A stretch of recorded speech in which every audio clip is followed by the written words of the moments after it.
वह अपना हाथ आगे बढ़ाती है। एक मेमने को एक कोमल पेशकश।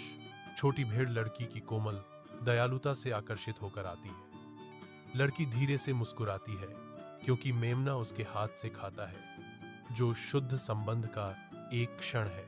एक विशाल हरे भरे मैदान में एक अकेला व्यक्ति शांत दृश्य को तोड़ता है। अचानक लड़का आगे लड़खड़ाता है, शांत दृश्य को बाधित करता है। वह जमीन पर गिरता है।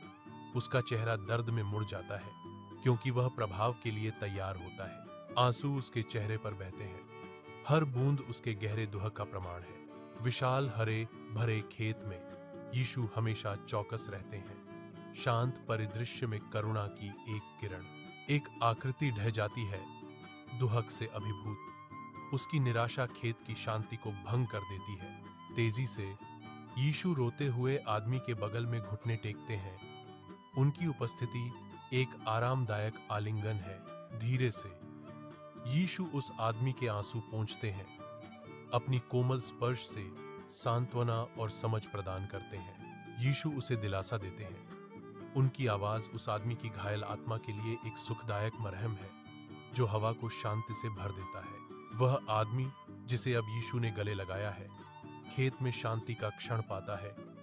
उसके दुख का भार कम होने लगता है। एक शानदार इंद्रधनुष फूटता है जो आकाश को जीवंत रंगों से रंगता है। इंद्रधनुष क्षितिज पर फैला हुआ है जो आशा और नवीनीकरण का प्रतीक है। शांति की भावना परिदृश्य पर छा जाती है जो इंद्रधनुष की रोशनी के पंखों पर सवार होती है। जीवंत इंद्रधनुष आकाश में प्रकट होता है जो आराम और शांति की लहर लाता है।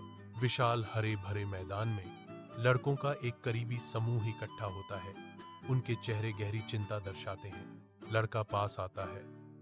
उसकी शुरुआती परेशानी अब एक शांत स्वभाव से बदल गई है जो समूह की चिंता के विपरीत है। जैसे जैसे वह करीब आता है, दोस्तों के चेहरे के भाव बदलते हैं। राहत उन्हें एक कोमल लहर की तरह धो देती है। मुस्कुराहटें उभरने लगती हैं जिससे उनकी चिंतित सूरत खुशी के भाव में बदल जाती है। वह उनके खुश समूह में शामिल हो जाता है। वातावरण अब हल्केपन और सौहार्द